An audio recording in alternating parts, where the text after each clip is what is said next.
So between India, China and US, what difference do you see in the smartphone market? Europe, Americas, Yeah. they focus on have a more... What are your thoughts on iPhone Air? I believe that no matter which innovation for any brand, when that happens, what people does, they complain. I'll just say one word, nothing. Why? What is your favorite smartphone brand? And you cannot say OnePlus. How many brands die with keeping their strategy not changing? Okay, so this video is going to be way different from whatever we do. So if you're a tech enthusiast, a camera enthusiast, a smartphone enthusiast, an aspiring creator who wants to make money out of this, or someone who's doing a job and you want to do business around smartphones, for the first time, we have a guest flying out from US to do this entire thing. And this guest has 30 plus years of experience in this consumer space. And there are a lot of insights, exclusives, controversial things said. And if you watch it till the end, it's going to be worth your time. And over to the podcast. Okay, first of all, the due Marcel, thank you for traveling so far. How long was the flight? Oh my God. Everything so far, I think almost 30 hours. Oh, this is super exclusive. We have never had someone fly out from US 30 hours flight and then do a podcast and go back. So thank you so much for doing this. Now, I was reading about you. I did some prep. So you are in this industry for the past 20, 30 years. But if you have to explain it to your college friend, what do you do at OnePlus? So how would you do that? Yeah, I'm like a dinosaur right now. That's what I am. Well, right now I'm taking care of the product strategy with a big focus on gaming as well, the gaming strategy. So I'm working with different teams and we are developing new strategies for the brand in different products and different areas like gaming. So it's pretty much like that. Very, very, very fast, very direct. That's what I'm doing. If you ask me to explain to my kids, I promise I'm not playing video games during the work. That's the way to tell them, like, hey, I work with games as well, but not playing video games during the work. You sell more phones. Yeah. Like I'm the one creating like a way to sell the phones better. You can say I like think this. that would be the best explanation to give to your college friend. With the OnePlus, But when they listen gaming, their eyes like, like my dad works with gaming, and it's not like that. So is gaming a big culture in US? Oh yeah, come on. On Yeah. smartphones? Is it? On smartphones is growing. Still a lot to grow.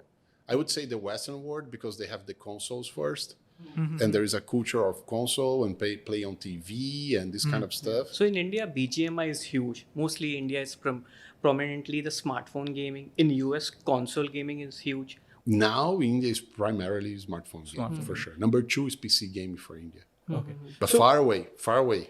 Like there's a huge distance. And there is a huge gap between PC gaming and consoles in India as well. So they are right in the middle. So between India, China and US, what difference do you see in the smartphone market? Like how people use their phones or what they want from their phones? I would say on the Western, right? It's not only US. Okay. I would say like Europe, Americas. Yeah. They focus on have a more simplified experience. They don't care too much about specs. They expect the specs are there. And they get frustrated if it's not there. But they don't pay attention to specs, you know? But then when they try and have the experience and the experience is not good with something, then they get frustrated. Okay. I think that's more the Western world, right? So that's why they go to some decisions in the way they perceive products. They're different than, I would say, Asia, India or China. right? Yeah. India and the other parts of Asia, like China you mentioned, they're very similar. They look for specs in that sense. Like From what we understand in India, people want the best phone at the cheapest price. yeah, but you didn't say you want the cheapest price. You say the best phone. So product comes first, always. It's a fundamental. And then if the product fits affordable price, it's a recipe for success in India for sure. We can see that. But it has to be, it's not about being like affordable to everyone. It's about being affordable in the price segment it belongs. Best in the price segment. Best in the price segment. Yeah, so I see that in India working really well. It's a strategy that a lot of brands does, and we have this strategy as well to be affordable in the price lane we want to be, in the product lane that we want to be, that kind of product. And I think we are very competitive for the hardware we deliver. if you have to put like top 3 priorities that Indians look for while buying a smartphone here, so how would that go? Like, Number one is performance. I would say camera is always there. It's always top 3. It depends who you talk, what kind of demographics Price you talk. pattern. It's always there. Third one changes a lot. Third one can be the price, depends on the people you're talking about. The third one can be the display. so coming back to OnePlus, my first phone was OnePlus 3. Like, that was the very first phone that I bought from my own hard-earned money, first job, first salary. And that time OnePlus stood for like flagship killer specs at a price. And I still believe I have not had a better experience than that till now. Could be because more nostalgia and more emotional factor. But so what is OnePlus currently in 2025 or going forward in 2026? What does OnePlus I think stand we for? learn a lot, I would say, in the past 5 years. There's a lot of learnings, trying. Because it's very funny, right? People come to you and say, oh, the market's not changing. The products are not changing. Yeah, It's that's all it. more of the same, right? Yes. And then a brand, no matter which one, a brand goes and do something different. And then people say, oh, this will never be will not something. work. This is not good. This is not working. So you want changing, but you don't want to change. They won't change too much. I used to say that everybody wants change, but nobody wants to change. If I ask you to change places, you're not gonna like it. But if I say we should promote changes, everybody will say, yeah. I was actually made to switch places. Yeah. But you know what I mean, right? Like, Yeah. like even like when you change something on software, people complain. But if you don't change, they complain because you don't change. So just to summarize, OnePlus at one point was never settle. At one point it was flagship killer. Now what we are saying is OnePlus at this point is we are ready to change. Or We we're changing or we are still being adapting. never settle. We never change that. Huh. And we are dead to the core. To the core. That's why we're still here, though. You see how many brands die along those years, and OnePlus is still here. Still here. Right? And we change strategy because strategy is something to be changed. It's made to be changed. You don't do strategy just to keep it that until the end and then you die with it. How many brands die with keeping their strategy not changing? Yes. So to survive in this market, number one, you have to have the mindset of changing. That's number one. But principles, never settle. That's a principle. That's our DNA. We never settle. That's why we keep changing. So talking about OnePlus 15, do drop in some exclusives. Like, what is new with OnePlus 15? I can't say though. Don't do that to me. Come on, man. But go on, you can drop in some. Well, there is a new processor. I think everybody knows, like the Snapdragon 8 Elite, the new Gen 5, which is amazing. Okay. First in India? Yeah, that's a big hit for us because we always focus on performance, and no matter if it's first, second, third, that doesn't matter. What matters if it works well, Yeah. and if it Makes will, sense. if it will ever last, if it will like have the same performance for years and years and years. For that, you have to have a lot of controls, thermal controls, and vapor chambers and stuff that is really inside the product. Too much technical for some people, but really important to make the product work good. Better than any other else for a long period of time. So I believe like power is nothing without control, right? And in OnePlus, we try to make this all-rounded product that works well in different scenarios, no matter if you are playing gamings or if you are doing your normal stuff every day or being multitasking or camera. And I think camera is something I can talk about it. Okay. Let's go. Oh, let's go. Yeah, camera, because a lot of people likes to hear about the cameras. And I think we never invest that much in camera like now. And I think this will be a surprise for a lot of people. Because OnePlus had a 5-year partnership with Hasselblad. Yeah. And then there are rumors that it may not be present in the new OnePlus 16. 15. So Yeah. Is it? No, they won't be. We are changing. seriously. Oh. Ah, I they're think changing. that's another exclusive. I think OnePlus Yeah. 15 would be the first phone. I think if you just check the pictures out already, you can say the logo is not there. The H logo is not there. H logo is not there. Yeah, but they were amazing partners. We learned a lot of things together, We learned the color science a lot, and we are evolving from that now. Okay. Like it's So really, what it's happened? really amazing. Why didn't that continue? No, there is a time though. Like, the partnerships are like that. Okay. There is a time that you understand together with the other part that things change and you want to go in a direction that is slightly different, a little bit different. And they are fine with that. We are fine with that. We learn a lot from them. They learn from us as well. We develop a lot of things before they come that merge with the things they put it together. And now we're going to keep going and evolving on that. We believe that there is a lot of things happening now on computational photography, though, Okay. that are not silly anymore. It's something that is really cool.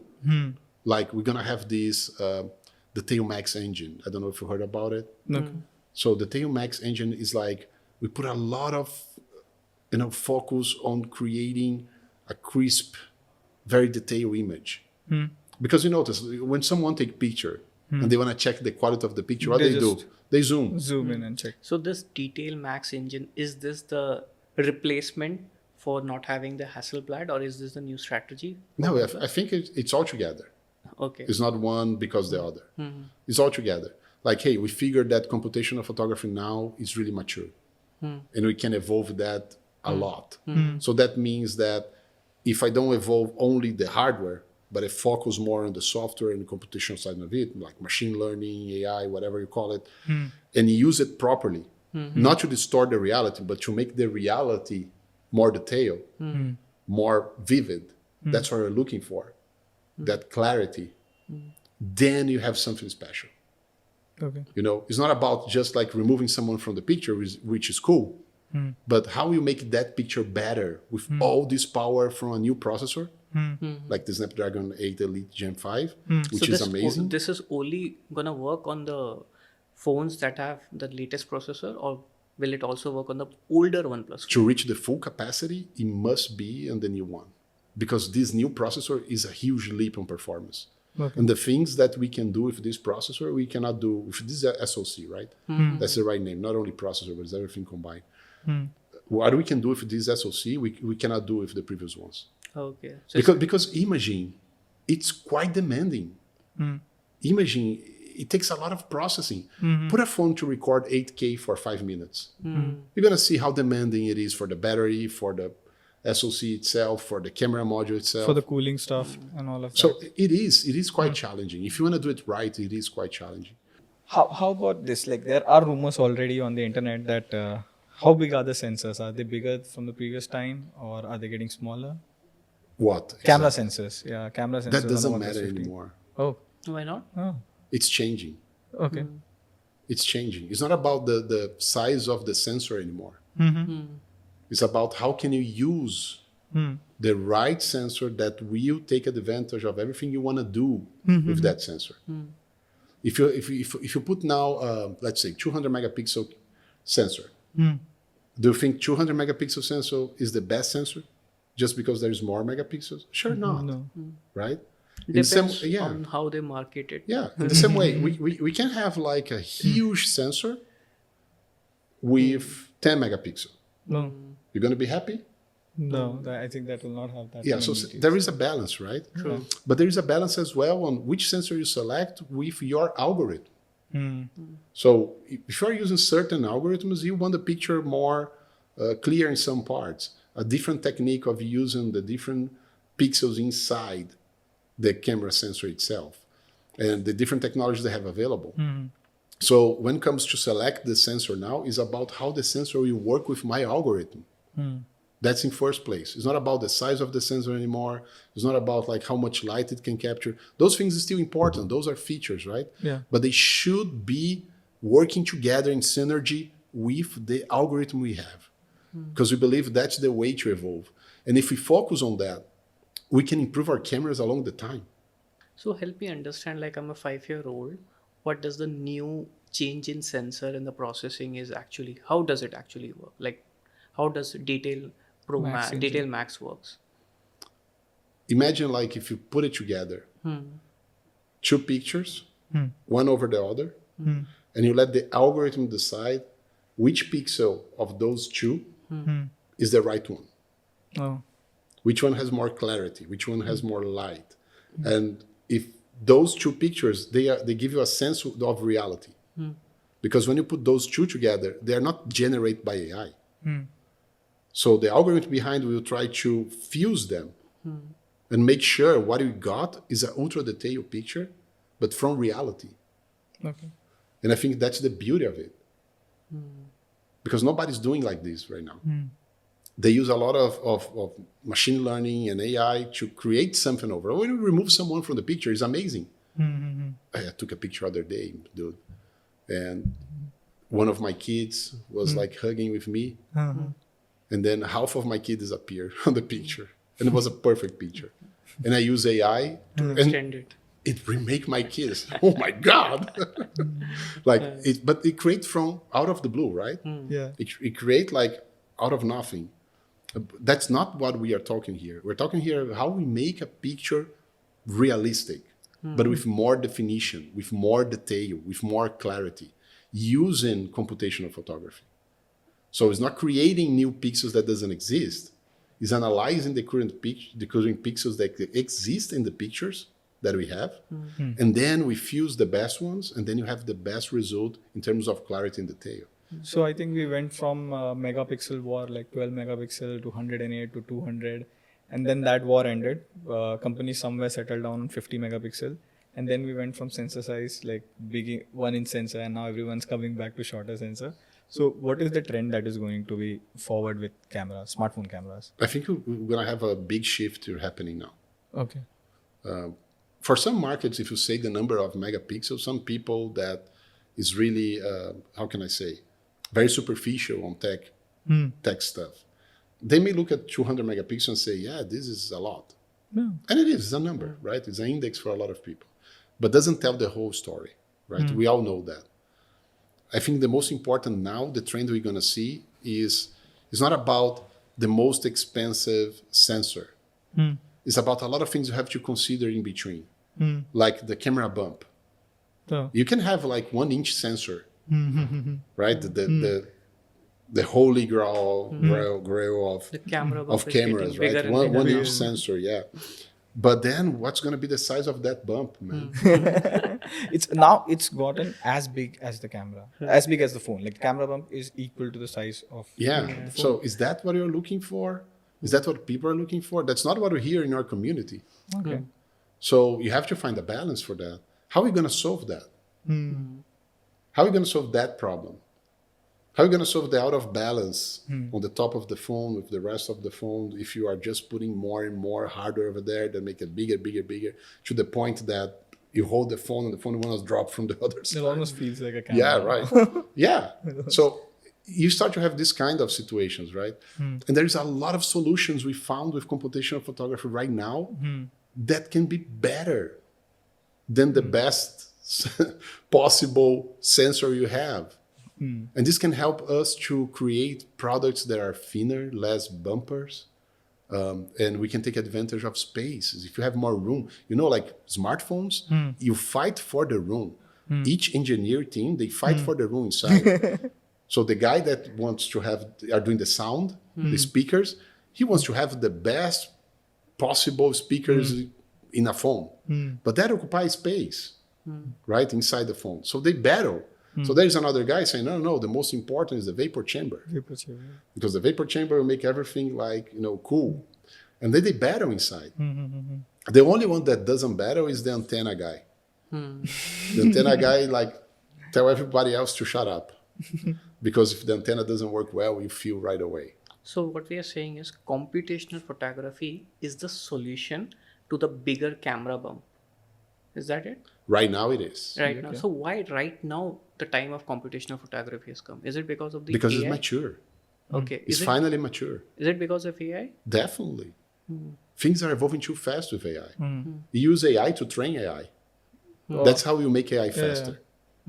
So previously I've heard some company CEO talk about this, I'm not really sure, but training your camera on a lot of image data set requires a lot of money. That's when newer brands cannot make very good computational photography or all of that. So is AI helping on that front? Oh, definitely. This changed already. It's not like that anymore. Okay. Used to be a problem. Used to be a realm that few people can get in. It's not anymore. Okay. And where would we get the training data to train that AI? It's not from where you get the data to train that. It's how you train the algorithm to understand what the outcome we want to have. I think this is more important. It's like in the same way, like the LLMs, like the large language models, they predicted the next word, analyzing the previous words. On picture is the same concept. They analyze the pixels surrounded to understand which pixel should be in which color to deliver your goal. Right? Our goal is to give an image that is super crispy, super detailed, like no other. No other before. Never seen something like this in a phone. To do that, we have to train the algorithm behind to understand that we want the reality enhanced, not an alternative reality. So it's not about how many pictures I have of other things to train that, because we are talking about parameters on the camera. If I have a picture that is on sunset, if I have a picture that is on midday, if I have a picture that is on the sea, so then you need a lot of database of pictures to say, oh, this identified that, this identified that. That today are on the shelf for all the brands. You can buy from different suppliers. But how you train your algorithm to become unique and deliver something different than others in the market, that's where we are focused.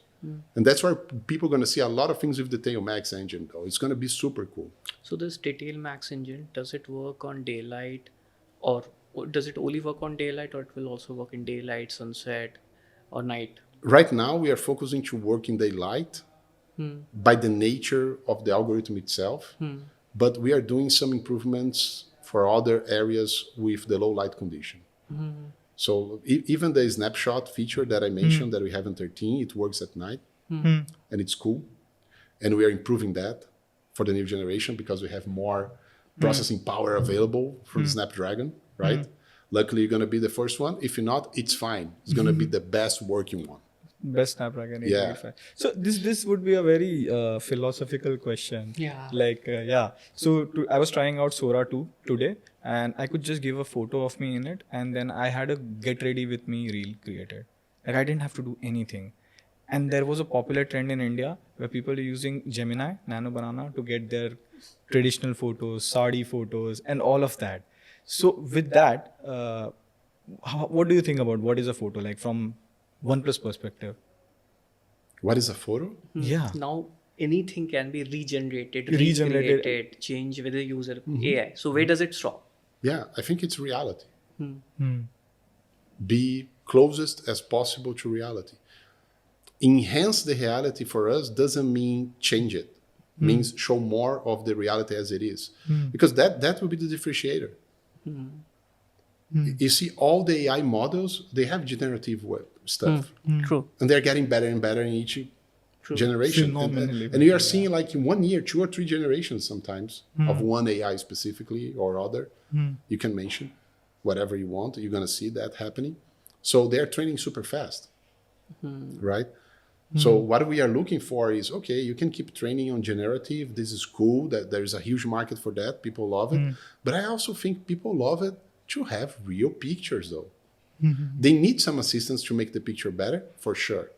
I think that's what smartphones is democratizing pictures and photography for a long time already doing that.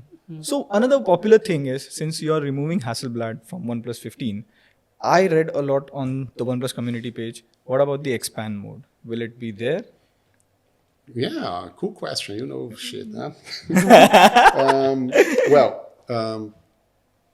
It's a very creative mode. We track our community. They are talking about. We want to keep doing cool stuff on the camera. I think that's a cool one. Let's wait and see. So it will be replaced by something. Let's see what's going to happen. I don't want to spoil anything. I don't want to get fired for leaking stuff. But legal reasons. Keep doing it. On the topic of slimmer phones and you talking about reducing the camera bump and all of that, what are your thoughts on iPhone Air? Like it just dropped. And let me tell you, internet hates it. Like it has a single speaker. It has a single camera on the back. And so what are your thoughts on that? Every brand have their own tryouts, right? And I believe that no matter which innovation, no matter which try for any brand, it should be highlighted. It should be like, celebrated because it's hard. It's not easy. for any brand to try something different, to try something new. And like I said in the beginning, when that happens, what people does, they complain. They complain there's nothing new. When there's nothing new, they complain that new is not what they want. True. Right? But we have a very similar experience, but luckily for us, it was really good. Like, we are doing our phones normally, like we call like candy bar, and then we have other form factors. And then suddenly we start to see on our communities a huge surge of people saying, there's no more compact phones. Please do a compact phone. Please do a compact phone. Please do something that is smaller. It's too big right now. OnePlus only have like big phones. So we saw that growing, and we monitor and reach a critical mass that we couldn't not listen to them. And we did it. Yeah, it was a great phone. In fact, OnePlus has a very good strike recently. The Note 5, Note 5 CE, 13S, the compact one. So it's going really well now. So is there any OnePlus Slim in the pipeline? Never say never. I learned that already. But I think it's like that, though. We are community driven. Okay. We are not really, I don't see people inside OnePlus thinking like, oh, we should do the next big thing. They always talk about what is the next big thing for our people, what they are talking about now. Okay. And if there's enough people with good justifications, with good reasons for what they are requesting, we definitely going to attend. 13S is the living proof of that. It came from the community. Yes. I think it was the first compact phone also in the market, and then the whole barrage of compact phones started. The thing being highlighted, what is one marketing campaign that has worked phenomenally for OnePlus? For OnePlus? Yeah. Oh, dude. I think the best marketing is no marketing. And I'm a marketing guy. That's a lot coming from you. And another one that I love was when they have the pop-up camera. Oh, yes. The pop-up camera. Hey, 70 Pro. yeah, but OnePlus it 17. appears first as a prototype. True. Later was incorporated in a product. Yeah. And I think the prototype is always an amazing marketing stunt. You cannot do all the time, because if you do all the time, you become vaporware and kills the brand instead of helping. But I think that's a good example of showing a prototype and then bringing that product that make that name, that makes so important. People talk about it. There's a lot of buzz. I think that's the best marketing. When you show Product something speaks different, people like, wow, I want that. There are few companies that are doing it very well. Yeah. But it's hard to get that kind of feedback. And it's hard to know if you are in the right track that much. So why did that whole pop-up camera thing stop? Like, I swear to this date, there are comments about it. Like, the OnePlus 70 was a very ahead of its time phone. So why did that whole pop-up camera thing stop? I think the main reason, again, is the internal space on phones. Okay. Like, the major demand now is battery. Oh. So it's more battery you can pack, like, will give a sense, an experience that the phone lasts longer during the day or 2 days. We are almost reaching 3 days of phone usage, normal phone usage. So it's getting crazy. And I believe this is the right direction, because when you have the pop-up camera, you have a lot of other problems to solve. The pop-up camera itself, you occupy spaces that could be a better sensor, a little bit bigger for the selfie camera. So it has to be smaller now because the casing of the camera becomes bigger to inside. So then you have this constraint, and then you have other constraints, like all that area that goes up and down could be more battery. Okay. Or it could be more heat dissipation with a bigger vapor chamber. So there's a lot of discussions about internal space for phones in all brands. And it's a huge battle with the internal teams and engineers. They want more room, but come on, that's limited. So there's always workarounds trying to figure out. But also, again, it starts with people, though. What people really want. So what's, on a lighter note, what's your favorite OnePlus phone so far? So far? Yeah. Mine is definitely 70 Pro. It was way ahead of its time. Yeah, the pop-up camera, curved screen, that is before COVID. So way ahead in time. What's yours? I like the first one. OnePlus Oh, One? OnePlus One. Yeah, the invite bases, but The invite nobody bases. get it. I like that product. When I saw it for the first time, I said, damn, this is cool. Different material, different approach. Oh, that sandstone Yeah, finish. yeah. The marketing of doing by invitation as well. Invitation That was only. crazy. Yeah. I think the first one, makes a huge impact for everyone. Makes the brand. Makes the brand. So, yeah, 15 will beat 13, but dude, 13 is really cool. What about you? What's your favorite OnePlus phone so far? OnePlus 3. I can never get over the feeling of OnePlus 3. Plus, it has had metal back. Companies have stopped making metallic phones. I think 13s is the last one which is metallic. The rest all is very glass. And the feeling of having the first phone, and that was the first flagship I ever got. You bought it with your paycheck, no? First Yes, paycheck. paycheck, So yeah. that's nostalgia. That's nostalgia factor. And I've tried, I think, 200, 300 plus phones from there till here, but that feeling still stayed. So it has to be OnePlus 3. Interesting. Yeah. What is your favorite smartphone brand? And you cannot say OnePlus. Apart from OnePlus. Oh, dude. Why? Why that? Well, depends on time. If I have to say one that was very impactful to me, Yeah. probably when I saw everything like saying, now I understand this will be big, was a BenQ phone. Is it? P50. Oh. Was a Windows CE No. operational system. So it's like Windows on the phone. Which year is it? Oh man, I'm too old. Please. I think this is like I've not heard about yeah, it. 2007. Oh my god. Oh. Nice. Yeah. You used to have the PDAs, the palm, all this stuff, and then you have like a phone with a palm, you know, like that. That was the feeling. I think phones were a lot experimental with Yeah. form factor at that time. You had like that Nokia Navigator that opened like a Yeah, but that came compass way box. later. Yeah. I think when you see like the Trio from Palm, and then you see the P50 from BenQ. very experimental with the design. Always. I remember one looks like a lipstick case. Remember that? All Yeah. square. And that then- the N yeah. series, that it had a flap. Yeah, yeah. If you have to pick one brand ambassador in India, whom would you pick? That's a very good question, though. Could be a cricketer. Yeah, anyone. Well, okay, it doesn't matter where it comes from or what it does. I'd like to be a woman. Oh, okay. Nice. I'd like to be a woman because I see in India the woman power happening strongly every year. And I have a daughter. No. And why not? Why not? Why Yeah. not? Why not? It's But a growing strong rise of- woman. Yeah. Character strong. So let's do a rapid fire. I'll just say one word, and you just have to say whatever comes to your mind. Quick. Quick. Yeah. Let's go. Are you ready? Let's go. Let's go. So, Born ready.